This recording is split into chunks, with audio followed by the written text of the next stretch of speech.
Hey now, we are getting over, and I am the Silver King, Adam Silverstein, here to lead you through these hard times. With episode 419 of your favorite professional wrestling podcast. That's right, Getting Over is back once again, and it is Thursday, so you know exactly what that means. We are here to talk all things AEW and NXT, but not only that, we have a special guest joining us for this edition of Getting Over. And you know what? You've probably heard him on this show before. He don't want no water. He don't want no bread. All he wants is meat.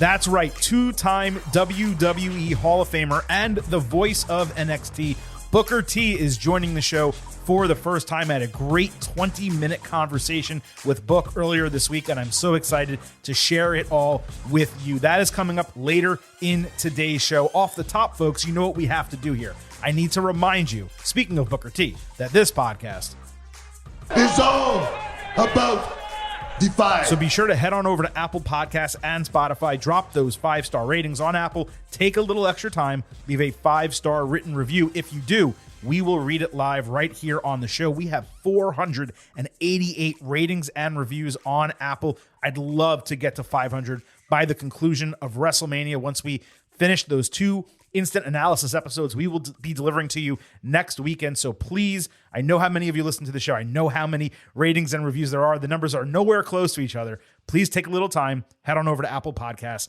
leave that 5-star review. We'll read it on the show, and we can hit that huge number, 500. That would be great. Also, please don't forget to follow us on Twitter at Getting Overcast. Of course, you're going to get episode drops, news, analysis, highlights, all of that every single week. But next week for WrestleMania 39 and NXT Stand and Deliver, you're going to get live pre-shows on Twitter Spaces. You're going to have the ability to vote in our pre- and post-show polls and let your voice be heard on this podcast. It's also a great spot for you guys to send us tweets, DMs, questions, comments that we will read and consider live right here on the show. All of that by following us on Twitter at Getting Overcast. Now, as with every episode of Getting Over, we will have timestamps in our episode description. So, of course, we have AEW, we have Booker T, and we have NXT conversations all coming up shortly. But if you need to jump around or you're listening to us in parts, whatever the case might be, those timestamps are available for you. As always,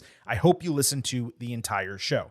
As far as the way this episode is going to get broken down, we're going to kick things off with AEW talking Dynamite and Rampage. We will then move into my interview with Booker T, and we'll wrap things up with NXT as they stand less than 2 weeks away from NXT Stand and Deliver in Los Angeles. A ton to talk about right now with NXT, no question about it. As I said, we're going to kick things off with AEW. And though I would call Dynamite an eventful show, I would say most of it all had to do with a singular storyline. And that's where we're going to kick things off today. So Dynamite opened with the Young Bucks being driven off by ambulances following a pre-show attack. Hangman Page and Kenny Omega were there in the loading dock with them. Page jumped into the last ambulance while Don Callis seemed to convince Omega to stick around, presumably because he had a big match later on the card. Later in the show, Excalibur revealed Brandon Cutler was accusing Blackpool Combat Club of the attack. Even later backstage, Omega argued with Don Callis that he should have gone to the hospital because they're his best friends. Callis said they'll be fine in a few months. He suggested the Bucks being out of the arena would actually help Omega focus on the match itself. Then he turned to the camera and promoted the match. And I found that part of the storyline far more interesting than the attack itself. The way Callis was talking, it kind of seemed maybe he set up the attack because he's so focused on Omega returning to singles competition. Don't forget, a couple weeks ago, he was against them doing the trios title match in the first place, and Omega just decided to go ahead and do it. So Callis is clearly trying to pull Omega not necessarily away from the Elite, but away from being attached to them as a trio. He wants him to return to being the god of pro wrestling, the best wrestler in the world, the Kenny Omega, the cleaner that we all know and love. So we had Jon Moxley against Stu Grayson on Dynamite. Midway through the match, Grayson slightly missed a 450 midway into the ring. It's really cool how he does that move from an extended distance. But if you're going to do it, you got to hit it clean. That's just the rule. Mox then countered an attempted backbreaker directly into the Bulldog choke. Grayson escaped another choke attempt. Mox came back with an avalanche Death Rider for the win. Really solid bell-to-bell as you would expect out of these two. it somehow fell below my expectations. I guess because Grayson had such a great showing last week and we know Mox is incredible.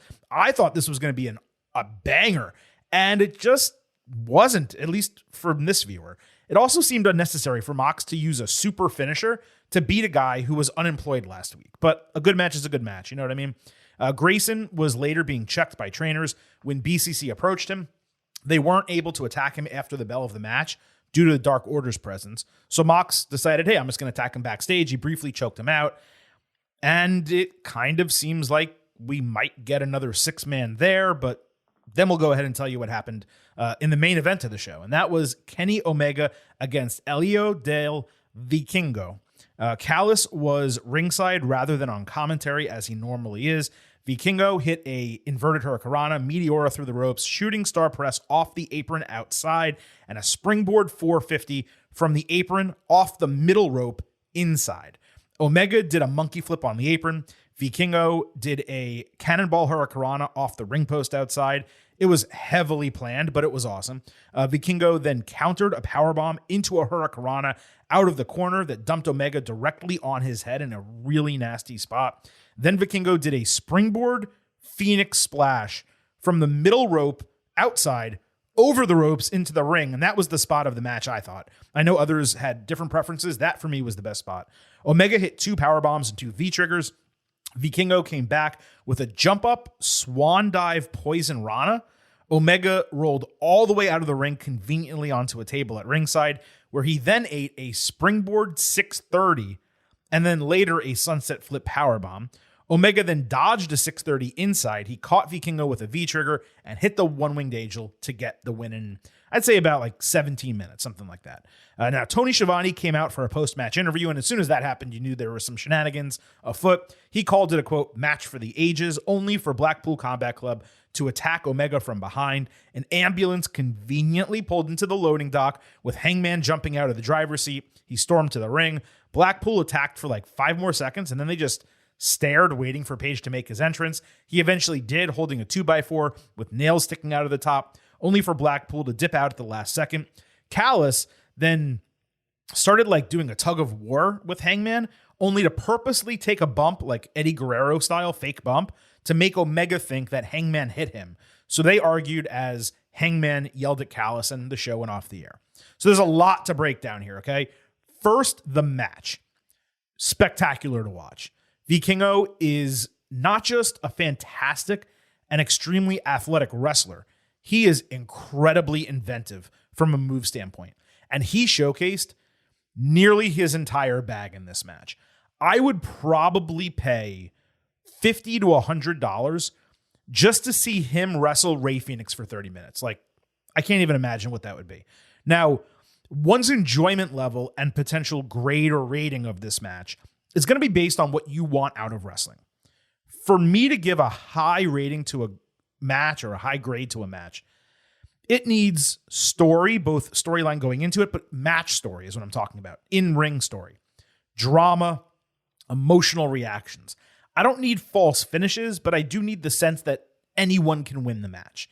And watching this, my reaction was, I can't wait to see what Vikingo does next. I wasn't at all invested in the match. I was invested in his moves and his ability. So I would call this a 5-star individual performance from Vikingo. The guy showed out massively in his first appearance on American television. I mean, you have to think that is maybe the best first appearance that anyone has ever made on American television. He also, because of his athleticism, completely overshadowed Omega, who is obviously tremendous in his own right. There's a case to be made. He's the best wrestler in the world. Him, Bryan Danielson, Kazuchika Okada, Kota Ibushi. I mean, that's the group for the most part in terms of in-ring talent. But Omega was completely overshadowed, and I think that was on purpose. I think Omega wanted Vikingo to shine. So this guy, he may be a once-in-a-generation talent when all is said and done. And again, his individual grade, 5-star. It was a great performance from him. As for a match grade, though, I don't think I can go above like 4.25 stars in an A, which is the top grade I can give to a pure spot fest. Maybe 4.5. But there was just no drama in this match. The spots, one after another, were great, and there were so many of them, you couldn't even catch your breath between them. But in terms of a match, I didn't love it as a match, but it was a spectacle, super entertaining, well placed in the main event, and of course, Omega had to be the one to win. Now, in terms of the post-match, Blackpool as heels are far better and more interesting than they ever were as faces. After this, it seems a little less like Callis engineered the attack and more like he took advantage of it to get Omega on his own, just as he did here, attempting to prevent Omega and Hangman from becoming friends again. And we got a story AEW gave us threaded throughout the entire episode of Dynamite, which is unfortunately rare, but nevertheless, it worked really well this week. So all in all, I would call it a huge success. And there's no doubt that Hangman pulling back into the arena in the stolen ambulance, very reminiscent of like Attitude Era cartoon, kind of booking. But again, that's not bad. That's a positive. But it was very reminiscent of that. And it was good to see AEW just do something a little bit different for a change. That is what piqued my interest the most. Now, as for a take on the actual decision to do this match, Omega v Kingo. Look, there were people critical that AEW just threw this on a show without any build, any real storyline relevance, any reason for it happening. And I do find some of those criticisms to be fair. But at the same time, there's nothing wrong with doing a featured showcase match with two incredible wrestlers. Vikingo is not under AEW contract as far as we know, though they did put his Twitter handle on his bio, on his lower when he went to the ring. And they usually don't do that with people who aren't under contract. So I don't know, maybe it was just a condition. But this is one of those circumstances where Tony Khan had to take advantage of the opportunity to get one of the top talents in the world on his show against arguably the best wrestler in his company.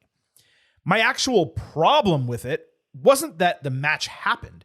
It was that Tony and AEW said they would profile Vikingo on TV to set up the match. And we got one of those like speed talking 20, 30 second video packages from Excalibur on Rampage, in which we saw a couple cool moves, but learned basically dick about the guy. And then we got another 30, 45 second package on Dynamite, where at least Excalibur spoke slower and explained they were supposed to fight, it never happened, so now they're fighting. So if you want to make this match, I'm 100% fine with it. And I'm glad Tony Khan made the match. But if you're going to do it, put some fucking effort into educating your audience beyond they wanted to fight in 2021, but Omega was hurt, so they're fighting now. And don't use the, fans can just Google him shit as an excuse. It is your job as a booker, as a creative person, to bring up the audience to speed and not rely on them to say, there's a match happening. Let me go Google research and check the guy's Wikipedia page and watch an hour of highlights of the guy. It's lazy and it's disingenuous as hell to think that all of your fans should know who he is. And if they don't, they should go figure it out on their own. Rampage was such a shit episode of TV on Friday. They could have easily done a 2 or 3 minute feature package on him, then put that on YouTube and directed people to it with a QR code at any point during the week or tweeted it out or whatever the case might be. Nothing would have been lost from that Rampage if they took some time to build up this match. So this again proves my point that Khan is a hell of a matchmaker, but he is not a good booker. On Rampage, Brody King fought Daniel Garcia. King largely beat the shit out of Garcia. He did come back with Walls of Jericho late. Chris Jericho then used the bat on Brody's head with the referee distracted, and Garcia won with the knockout via 3 arm drops. Now, the finish was probably the best they could have done to give Garcia the win, but the decision to have Garcia beat King was atrocious. Like, House of Black literally just won the trios titles. King is their powerhouse, and he lost here to Daniel Garcia for a reason you'll find out momentarily that has nothing to do with House of Black. Now, if they keep JAS as challengers for House of Black, it could make some sense. But they could have easily put Buddy Matthews in this exact same spot, and it would have made a lot more sense to have Garcia beat Matthews than it did King.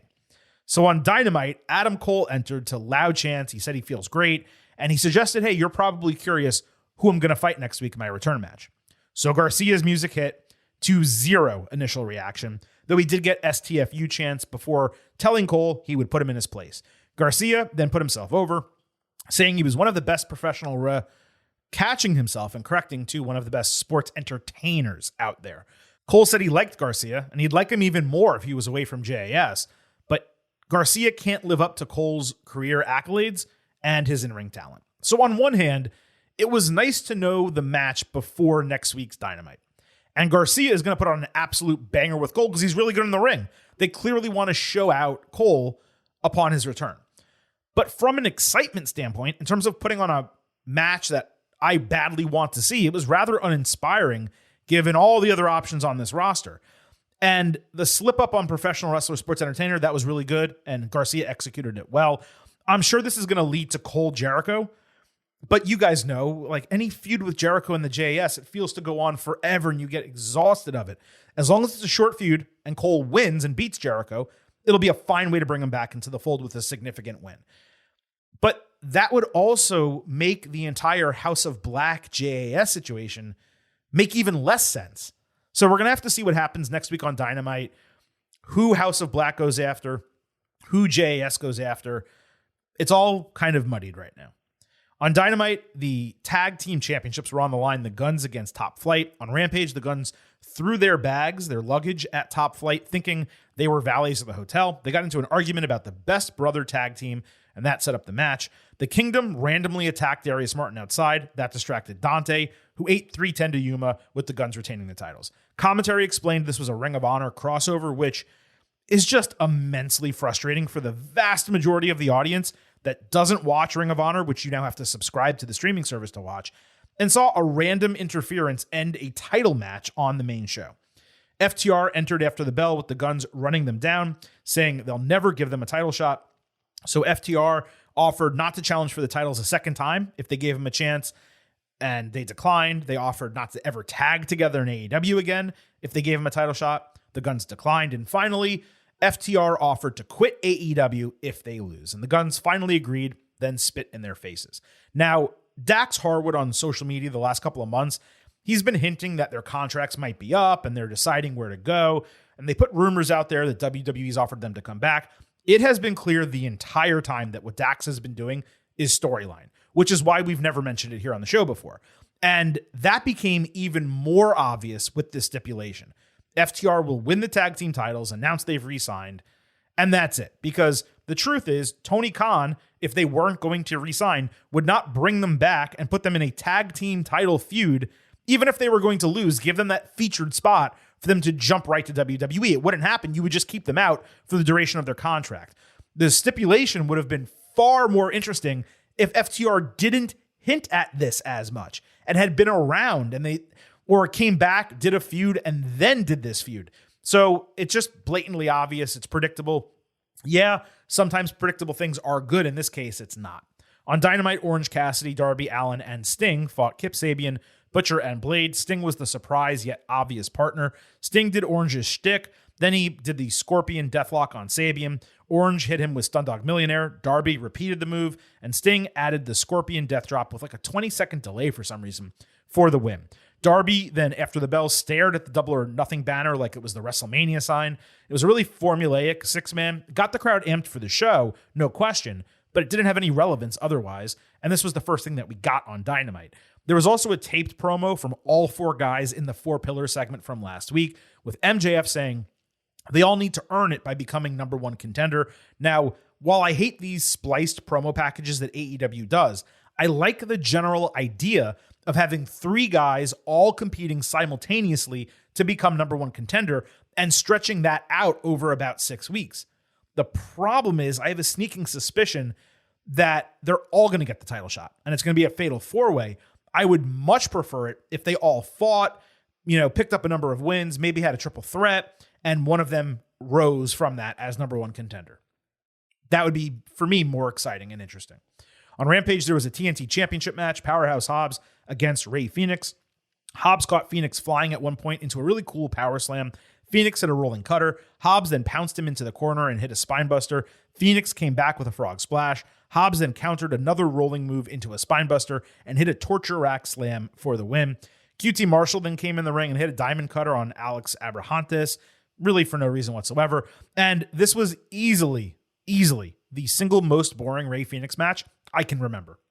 And look, beating Phoenix was significant for Hobbs, no doubt about that. But it was not a great showing, and this partnership with QT has completely sucked the interest out of this title reign. The crowd was dead for this, with the exception of a couple spots. And then on Dynamite, QTV was back with phone footage of Hobbs beating Phoenix. Apparently, Aaron Solo didn't just break into Wardlow's car, he also stole his identity, and he made a joke about Dave Meltzer's hacked Twitter account. This shit was fucking terrible. Hobbs being associated with it is horrendous. It is absolutely killing this title reign. And now they've booked Hobbs against Pentagon for Rampage. So Hobbs, not only did Phoenix have to take an L, now Pentagon has to take an L as well. Sorry, none of this is for me. 0.0. On Dynamite, Ricky Stark said he was done talking and ready to fight Juice Robinson on Rampage. He was frustrated and fed up by the entire situation, which seemed to be a little bit of an extreme reaction given it's been one attack and a couple promos. He also kept calling it an open challenge, but he literally named the opponent, the time, and the place. AEW, I know it's like a gripe and it's maybe a nitpick. They got to get a grip on the definition of open challenge and how it gets executed. This is just a challenge. That's it.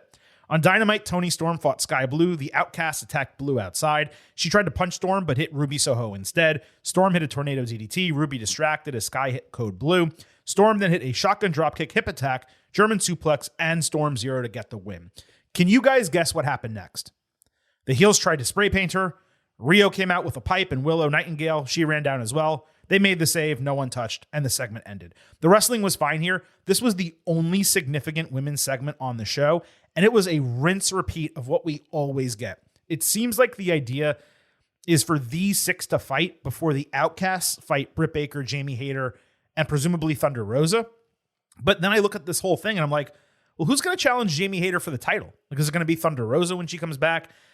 I don't really know what they're doing. I'm not loving it.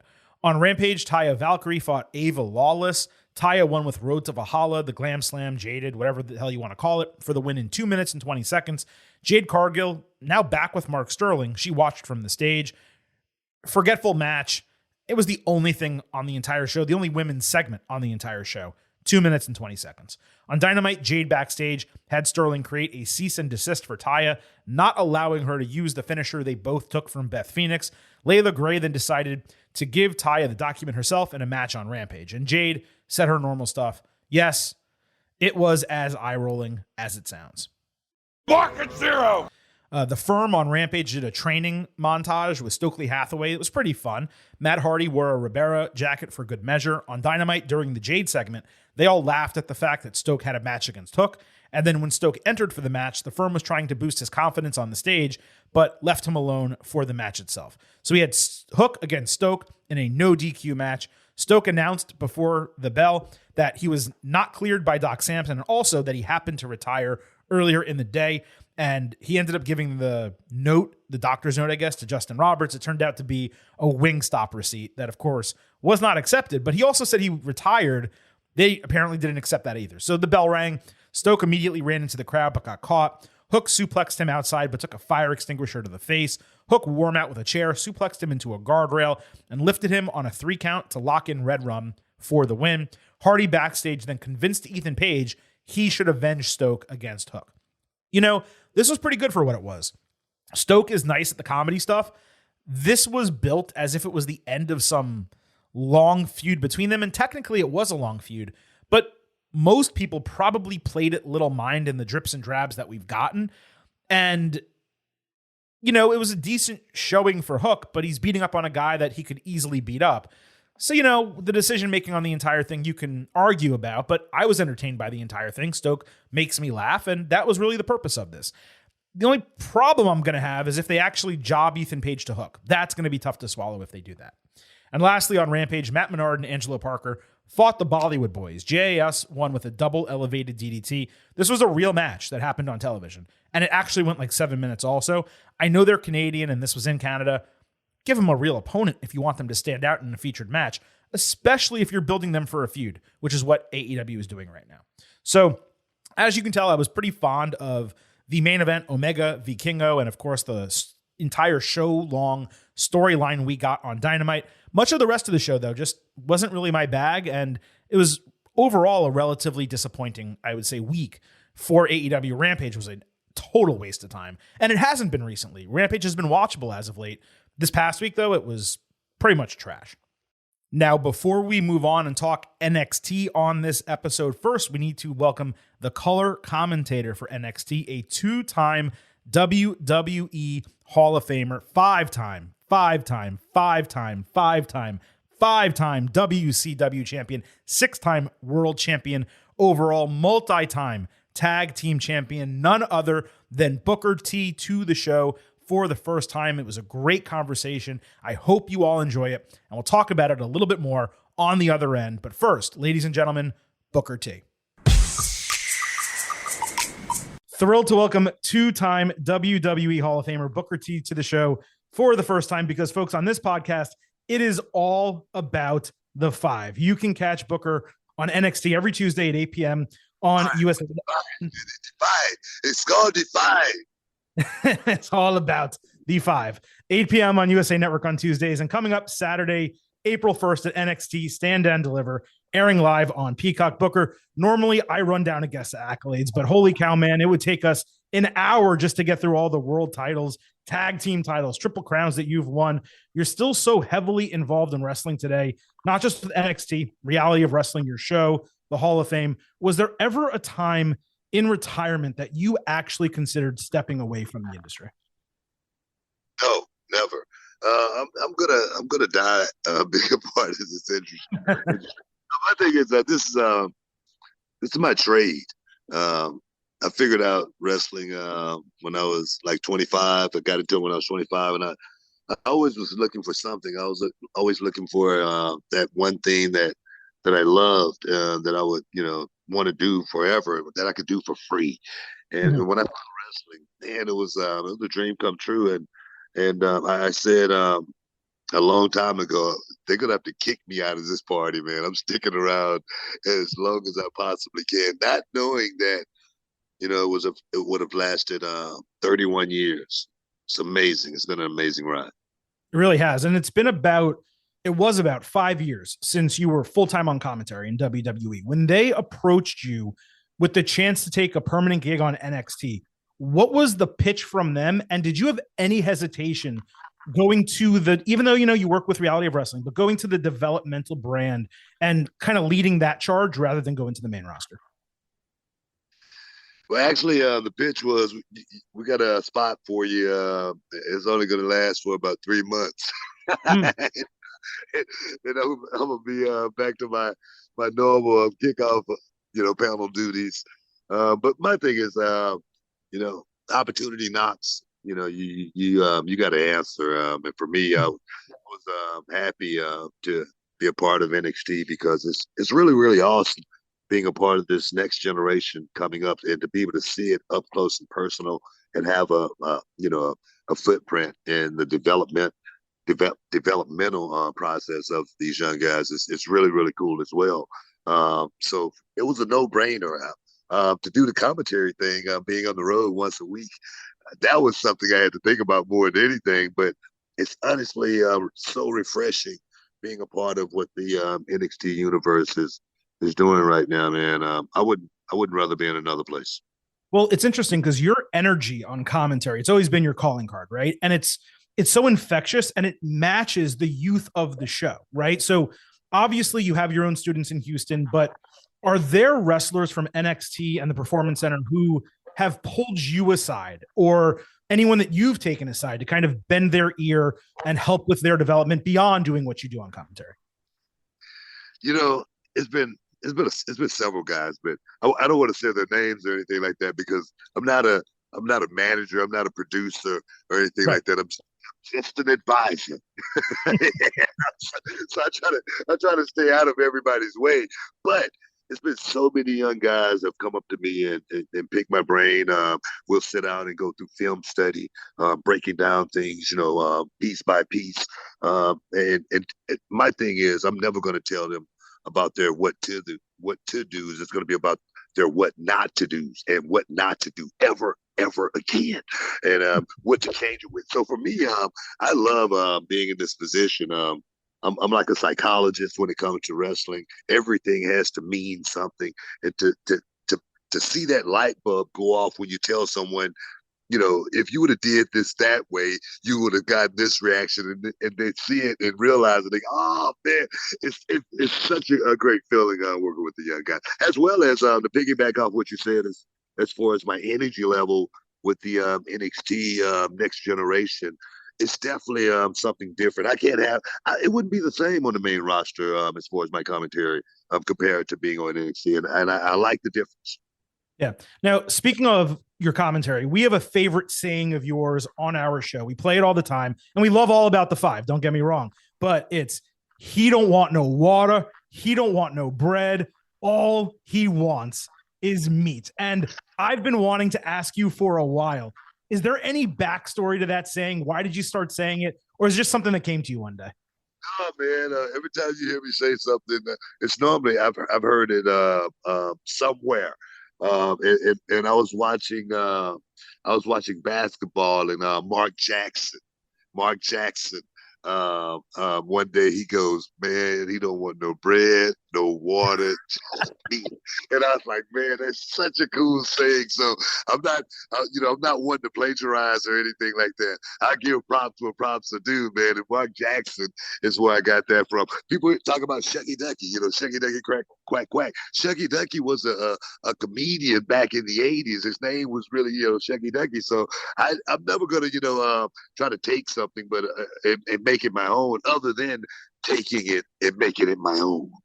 Right. Well, I'm glad I asked, because I didn't know the background to that, and I've always wondered. We play it every single show that we do, and we love it so much. Speaking of meat, the Creed brothers in NXT right now, from a pure power, energy, athleticism standpoint, they're drawing some crowd reactions. And look, correct me if I'm wrong, okay? But they're similar a little bit to what you and Stevie Ray used to get with Harlem Heat. Do you ever get those kind of flashbacks watching them, or is this something I've just cooked up in my mind and I'm being crazy? I mean, there may be some similarities as far as Creed brothers and Harlem Heat. We're brothers; they're brothers. Yeah.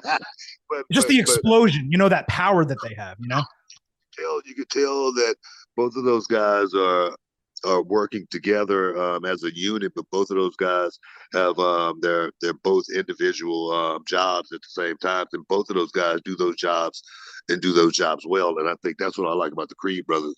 Nowhere were Harlem Heat anywhere near as good as the Creed brothers as far as wrestlers go. We were more like fighters, street fighters, brawlers, and trying to throw a little flavor in there at the same time. But I see the similarities. Yeah, the teams are different. It was just more like that power and explosion I was talking to. Speaking of Harlem Heat, it seems like Montez Ford right now is starting to get a little taste of what it might be like to work as a single star. And I know that happened with you, where Stevie hurt his ankle in WCW. You won the television title. Now, you guys are brothers. Obviously, Montez and Angelo Dawkins, they're close.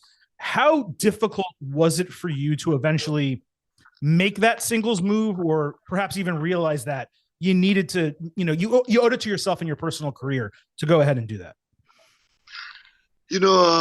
I needed that tag team run in order to be a great singles wrestler. I started my career as a singles wrestler. And one thing about being a singles wrestler, you're out there totally on your own, and it's sink or swim. And one thing about being a singles wrestler, you get one shot at it normally. And being in a tag, for me, I got a chance to have two shots at it, right? Starting out as a tag, becoming a great tag team, and then going into singles wrestling, having that experience and that exposure from being a great tag team put me in a certain position right off the bat.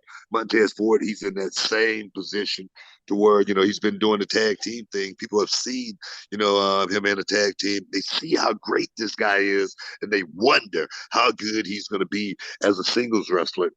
Me personally, I wonder as well. I'm looking forward to seeing Montez go out and try the singles waters. But I tell you, you got to be 100% committed to understanding what this thing is really all about to go out there and succeed as a singles wrestler. You got to know exactly what you want as a singles wrestler. I remember a guy told me one day, he said, his name was Chris Cruz.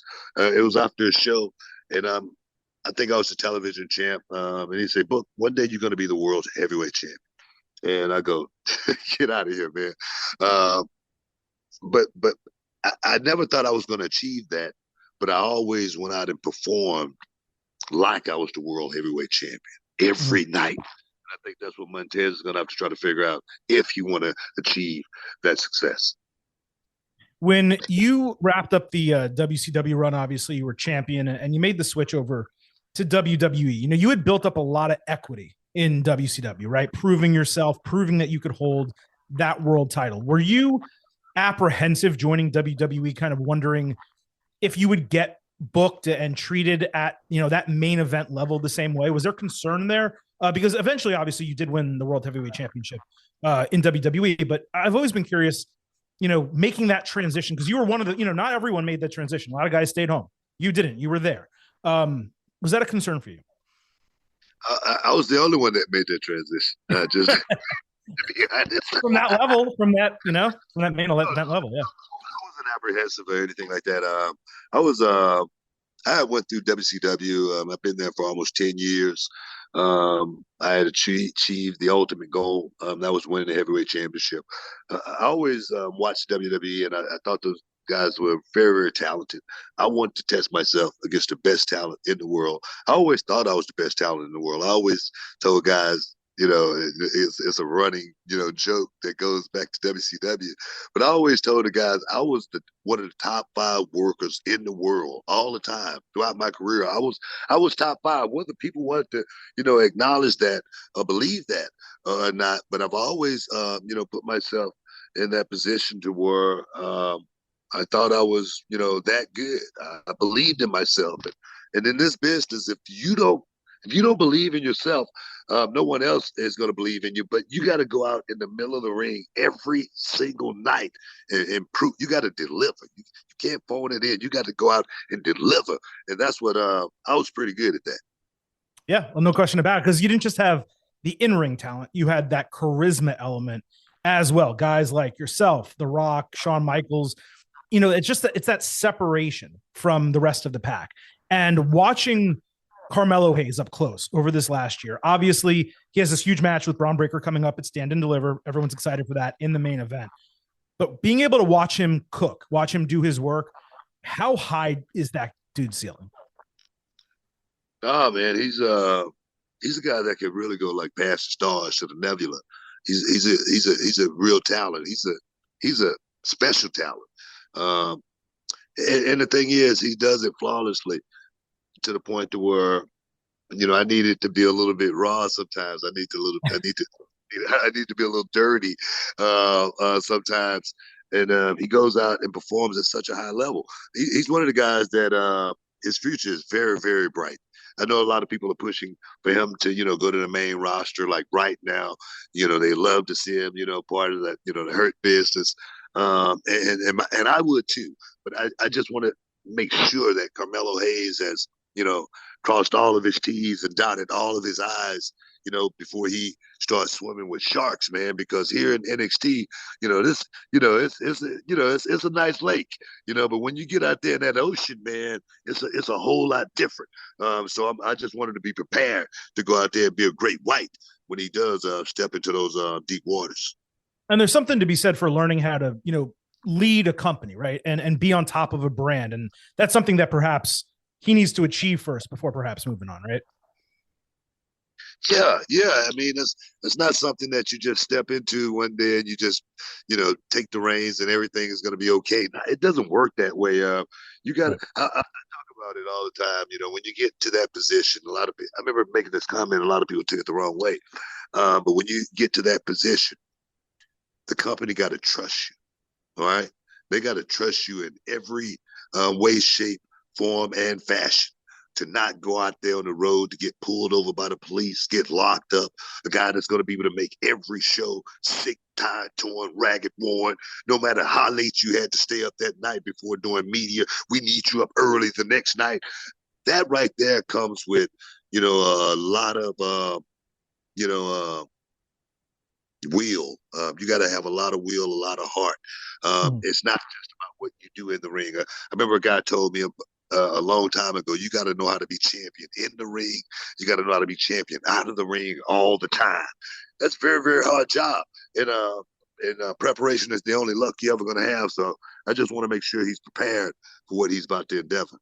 Yeah, for sure. Now, I don't think I'm allowed to interview you and talk about NXT without mentioning Roxanne Perez. Not that I would want to, and it's for good reason, because that Prodigy nickname really fits her. She started training with you guys at 16, and I'm just wondering, because you were there for that development, how soon was it after she started training, or was there a moment you're watching her train, you're watching a match, something happened where you said, this talent is undeniable, she's her, she is it?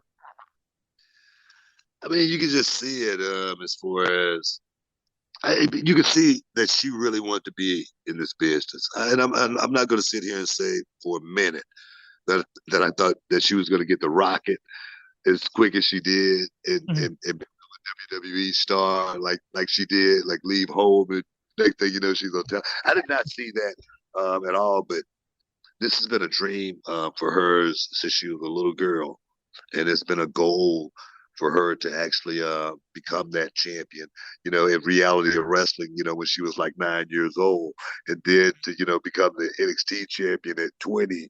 Man, the stars are bright for Roxanne Perez. But one thing about this business, your star can be bright one day and the next day it can dim just like that. You got to be, you got to understand that, it's a marathon and it's not a sprint. And you got to try to soak in as much knowledge as you possibly can along the way. It's going to be plenty enough time to have fun. But right now, it's not the time. So it wouldn't be WrestleMania season if I didn't ask you a question about the big show.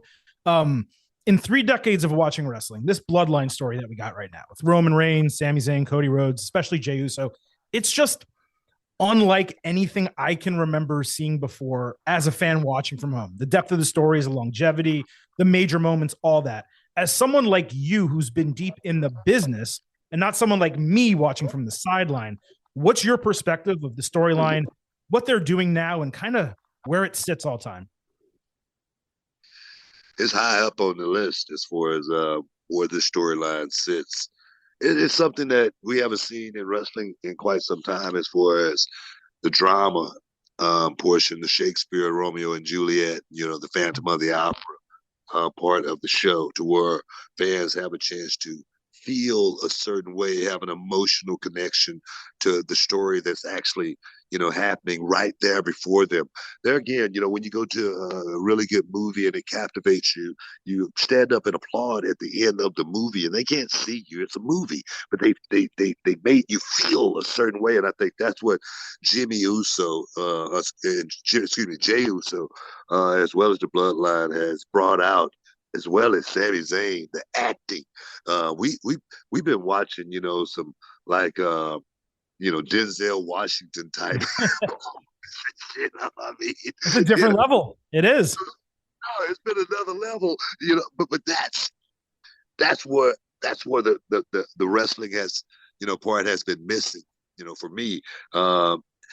We've had a lot of great actors in the past. We talk about the Undertaker, to Shawn Michaels, to Mick Foley's.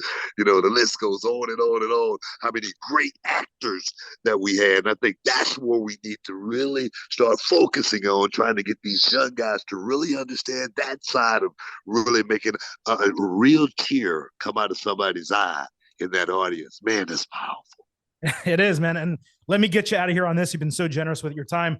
I know you said the Royal Rumble appearance, it's your last time in the ring. I respect that. But if we wound the clock back, right, and you were in your prime, looking at the main roster, looking at NXT, who is out there that you would just be dying to go against in the ring? Man, I'd love to go back 25 years just to test, Carmelo Hayes, just to see how good he really is. It's been very that I didn't get a chance to mix it up with, that I thought were really, really great talent.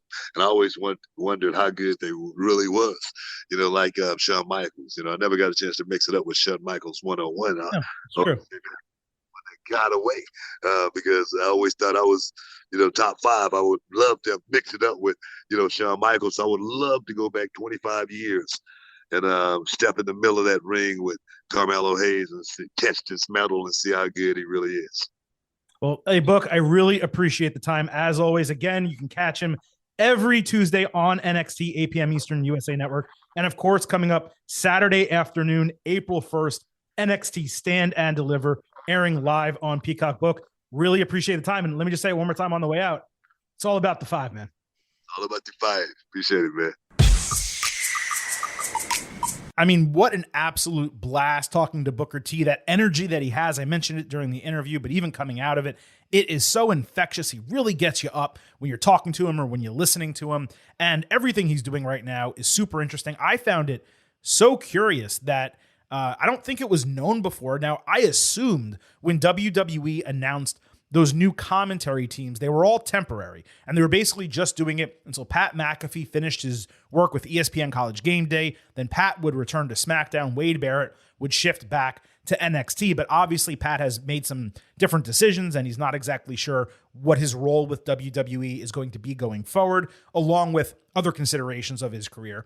And therefore, Wade stayed with SmackDown and Booker stayed with NXT. So I just thought it was so interesting that was initially only a 3-month role. He did, of course, disagree with me on my take on the Creed brothers, which is undoubtedly his prerogative. But I did find, look, folks, I've been curious about it for a long time. He don't want no water. He don't want no bread. All he wants is meat. The sound drop we always play. The fact that it came from Mark Jackson, an NBA former coach and now commentator on television, I had no idea. And I watched the NBA and I've listened to Mark Jackson call a number of games. So that was pretty interesting to learn as well. And I loved the insight that Booker provided with Montez Ford and the Street Profits, him going out on his own potentially. And of course, his thoughts on the bloodline as well. And that long-term storyline, being able to get an opinion on it from someone who has seen it all in multiple decades working in professional wrestling, involved in some huge angles and around for some huge angles. It was great to get his perspective on that. So once again,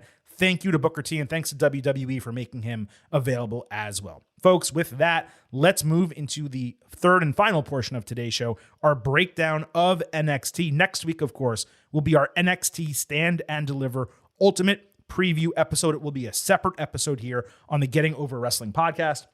But here, we are going to break down the penultimate TV show to NXT Stand and Deliver. So Pretty Deadly opened NXT this week, talking shit and excited to host Stand and Deliver. Carmelo Hayes and Trick Williams went at them on the mic, and it led to a tag team match. Melo expected Trick to be his partner for that match, but Williams actually said it was going to be Braun Breaker, and Melo was shocked. Deadly attacked, and then Breaker ran down and cleared the ring, making the save. Then he offered Melo a hand up, saying he wanted him to be 100%. Backstage, Trick explained to Melo he made Braun the partner so Melo could scout him up close. Then he promised he would make sure they won the match. Breaker later thought that Williams was up to something nefarious, but Braun and Melo got on the same page for their match, and this was basically a roundabout way of doing a can they coexist, but we actually got legitimate reasoning for doing it. And that was so freaking refreshing to see. Very smart and well built into a storyline. So we had Breaker and Hayes against Deadly in the main event. Trick was ringside. Melo hit a code breaker and Braun added a spear, but he tagged in Melo, who hit nothing but net for the 1-2-3. Melo grabbed the title after the bell, with Braun pulling it away from him as the show ended. It was just a lot of meh, all things considered. Like, it was a strange babyface tweener and heel tweener dynamic to start, but I have to assume they give us a really strong go-home moment next week. The build has been solid. The match will be great. The highlight really was Trick literally taking notes at ringside, and then he shared those notes on Twitter. So go check out his Twitter account and see what his notes were for the match. Roxanne Perez continued her storyline medical issue by saying on Twitter that doctors are not closer to determining the reason for her collapse. So clearly, at least to me, she will be a surprise ladder match entrant, ultimately defending her title rather than vacating it. Either that, or they crown a champion and do the, quote, one true champion storyline after the fact. There has to be a reason they're going in this direction, because it's definitely a convoluted story. So we had another qualifier on the show. We actually had two. The first was Indy Hartwell against Tiffany Stratton. Stratton pulled Hartwell off the ropes, hit a front slam, and landed the prettiest moonsault ever for the win in about 9 minutes. Later backstage, NXT Anonymous caught Indy throwing a fit when Zoe Stark started ribbing her about failing yet again.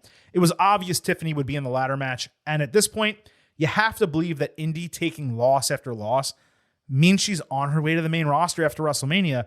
Otherwise, if they still don't think she's ready and she's just going to start another program as a heel alongside Zoe, that makes her career kind of tenuous long-term. Gigi Dolan said it's unfortunate Roxy doesn't get to compete, and she doesn't feel bad for JC Jane at all for getting injured because she deserved it. She also said she would do whatever's necessary to win the title in the ladder match. Tiffany came up talking mad shit. Promo was okay. Stratton has really found her character, and she's getting over quickly since her return. The second qualifier was Ivy Nile against Lyra Valkyria. Ivy backstage was devastated that Tatum Paxley turned on her. She said they all thought she was part of Diamond Mine, even though she acted independently, but that Ivy's focus was on the big match. I don't know how they could think that she was part of Diamond Mine when they never welcomed her into Diamond Mine. So, where did that come from? Anyway, Lyra escaped Ivy's choke by flipping over in the corner. Then she had a German suplex and a roundhouse kick to win in 3 minutes. We got such a nice, decently timed match earlier, only for this to get relative shit time. The wrestling was weak, and 180 seconds is no time at all to build a match. Plus, Lyra is on her fourth different finisher now, and a roundhouse kick is as boring as they come. I don't know if NXT is listening to the show, people in creative or agents or her or whoever, but every single time I criticize one of her finishers, they debut a new one, and it initially was an improvement, and every other one has been worse and worse and worse. I don't understand why a talented wrestler like Lyra can't come up with a decent finisher. It doesn't make any sense in the world. Ivy losing in 3 minutes without any interference was kind of shocking. This was the down point of NXT by a good margin. This is crap! Wes Lee hit the ring saying he does all the open challenges because he doesn't want to prevent others from getting opportunities that it took him so long to earn. He started discussing his potential challengers when Dragon Lee entered to a massive pop and chant. He said he loves the chaos and he wants in, and Wes immediately accepted, putting him in the match. JD McDonough then came down talking trash and telling them to watch his match against Ilya Dragunov. He said if he had gone after the North American title sooner, Wes would have already lost it. Dragon being in this match makes all the sense in the world, of course. I gotta wonder if it would have been better to never debut him on TV and leave the last spot a surprise. I guess they didn't do that because they want to sell tickets, and these shows don't sell out as quickly as takeovers used to. But it would have been way more exciting for Dragon Lee to just make his debut in the match at Stand and Deliver. So we got Dragunov against McDonough. Great action here. Isla hit a great hip lock Uranagi or something. Really damn cool move. Then he powered out of a twister and hit a falling Superman punch in a repeat of the spot that detached McDonough's retina. Predictably, they ran each other into Dragon. JD then purposely punched him in the face. Isla accidentally delivered a forearm, and all three of them brawled until Wes flew out of nowhere for a tope con hero. These guys, Dragunov and McDonough, their chests looked like ground beef after this match. It was wild. Now, this was on its way to being a 4-star or higher match before the DQ. Just incredible stuff from both guys in the ring. The booking made a lot of sense to put them both in the ladder match, even though they both pretty much could have just asked and Wes would have put them in. Axiom later came up to Wes wanting the last spot. Wes decided on a battle royal with the winner entering the match, and it will almost assuredly be Axiom in that spot, and that will be the right booking if Axiom gets in.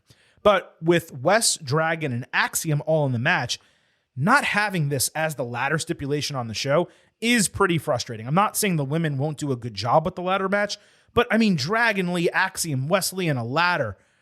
I mean, that's what you want. So I don't know why they made the decision that way. I think with the women, they could have done an elimination match, a gauntlet, so many other inventive, unique things they could have done and give the men the ladder match. But hey, we'll see on the show the way both of these play out. But the North American Championship, the ladder match, the tradition of that, it's going to be missing from this show. Johnny Gargano's music hit when Javier Bernal came out instead to legitimate heat. He said Gargano took his spot at Stand and Deliver, so Johnny just stormed down, kind of beat the shit out of Javi all around ringside. Then he grabbed the mic and raised the stakes of his match with Grayson Waller, issuing a challenge for an unsanctioned match with no rules. Waller said he'd sign it next week as long as Gargano was banned from the building, so Johnny agreed. Then he super kicked Johnny did Bernal for good measure. The stipulation, it does add a level of intrigue here because it opens up the booking to excuse a loss either way. But with a ladder match already on the card, I'm not sure we needed another extreme stipulation. Maybe 2 of 3 falls would have been better here. Gallus was drinking and shooting pool when the Creed brothers walked into the bar to challenge them. Brutus drank a pint. Gallus won at pool. The Creeds won at darts, and they suggested, hey, let's go ahead and do a title shot as the rubber match. Gallus accepted, but when they all walked out of the bar at daytime, Tony D'Angelo and Stax were waiting, offering to buy the next round.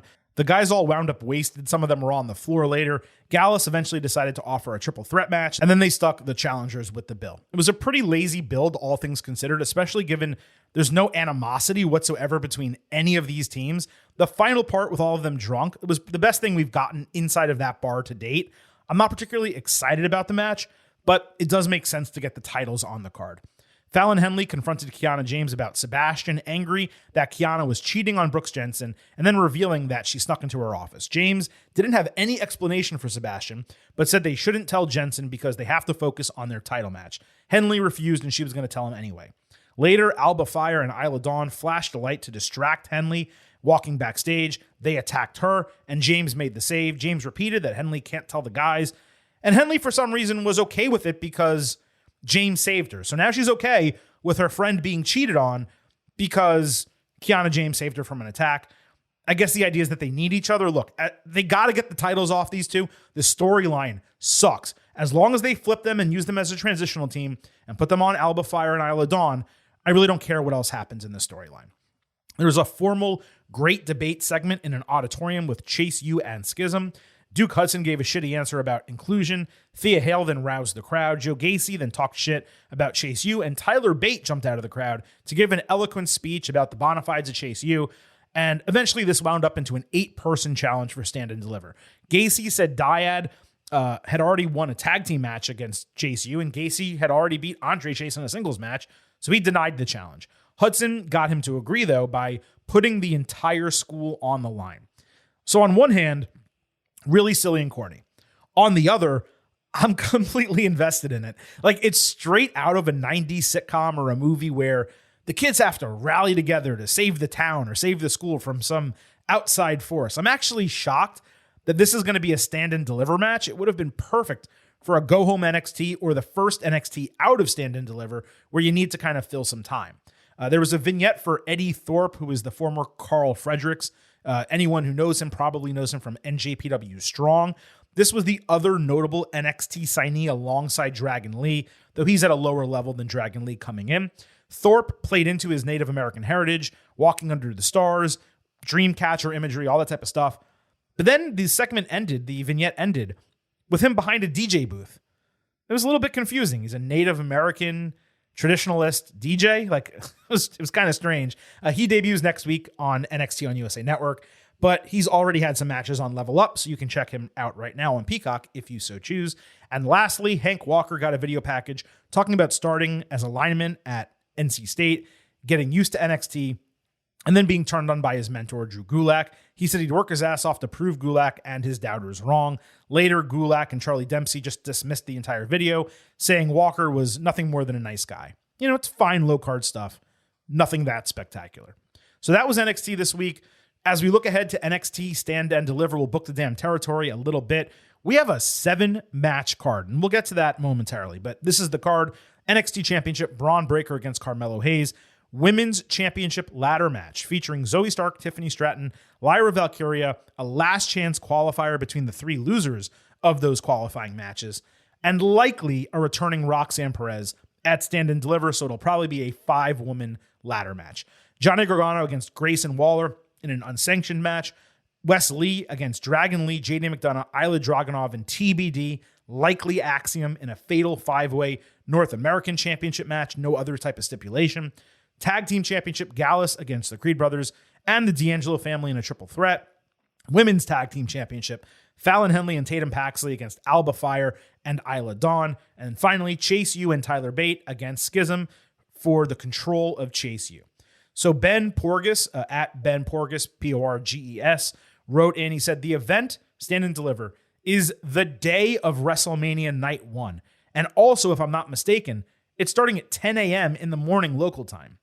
Don't you think this is a mistake that the crowd, let's be honest, is probably going to be the same crowd attending both shows, will be tired after watching 7 or 8 hours of wrestling from dawn to dusk. So it's a good question, Ben. 7 matches is the most ever on a main card at an NXT premium event. Ever. Never before. The most they've had is 6 on the main card and 1 on the kickoff show. And it is possible that the 8-person match is on the kickoff show. It's going to be, by the way, Ava's first match in WWE since signing in 2020. But that really is a massive card that is indeed going to be exhausting before WrestleMania. And though there's 7 matches, there's 32 people on this card. That's an average of 4.6 people per match, which is insane. There's 3 multi-person or team matches and an 8-person tag. And it just seems like overkill. Too many matches, too many people. But we're not going to really be able to evaluate it once we watch Stand and Deliver itself. As far as it being the same people going to both shows, it's tough to say. If I was there, I would be at both. And yes, that would be wrestling from 10 a.m. to 9 p.m. local time. That includes a venue switch and a lunch in between if someone's in Los Angeles. But there's really no other time for them to do Stand and Deliver. And they want to make the tickets worthwhile. So they're in a tight spot. They're trying to put enough people on the card where everyone that is adored and liked by the NXT crowd is on it so that they are motivated to go see the show. And at the same time, they're trying to compile compelling matches. It's just all really a difficult deal. And again, if they put the 8-person match on the kickoff show, that does alleviate a little bit of the time crunch and the number of matches. But I don't want to see this North American title match go 12 or 15 minutes. I want this to be a 20, 25-minute banger. The tag team match, you could probably get 10, 12 minutes out of it and be okay. It's just really going to depend on the way the show is booked. So we're not going to prejudge it. I mean, we will. Next week on the Ultimate Preview, we'll give our pre-show expectation grade, but I'm not going to judge whether it will or will not work until we watch the show and figure out whether it did or did not work. However, at this time, I will tell you, my pre-show expectation grade, it will probably be a little bit on the lower side just because of the number of people on the card, and I don't expect it to be a, wondrous, otherworldly show. I think it's going to be good. I don't know that it's going to be great. And that's really the opposite of the way we feel about NXT on WrestleMania weekend. Many times, especially in years past, before Trips got the book, we thought NXT would outshine WrestleMania. And in many years it did.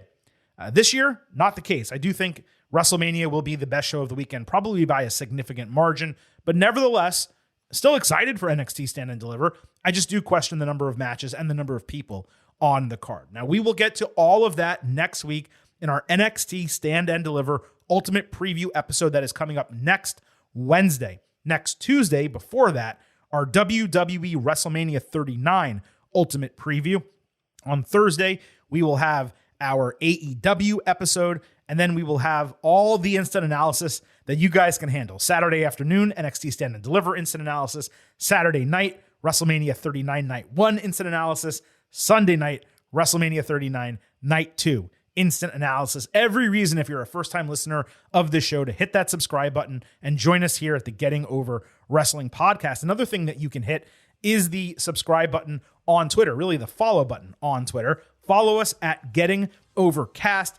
News, episode drops, analysis, highlights, all those good things. You also get to vote in multiple polls next week, and you can send us your questions and comments for our instant analysis and our ultimate preview shows, all by following us on Twitter at Getting Overcast. And I would be remiss if I did not mention the live pre-shows that we will definitely be doing ahead of both nights of WrestleMania, Night 1 and Night 2. You can find it at Getting Overcast on Twitter Spaces. Let's also not forget, especially with an extra shout out to Booker T, that this podcast is all about Defy. So head on over to Apple Podcasts and Spotify. Drop those 5-star ratings on Apple. Take a little extra time. Leave a 5-star written review. If you do, we will read it live right here on the show. Folks, that wraps up a solid week here of the Getting Over Wrestling podcast ahead of what is going to be an absolutely wild, insane week of wrestling and wrestling podcasting all here at Getting Over. I hope all of you are excited for it.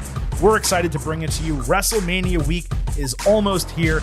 So at this point, the Silver King is going to save some of his energy. I'm going to sign off and leave you with just 3 final words. Bye for now.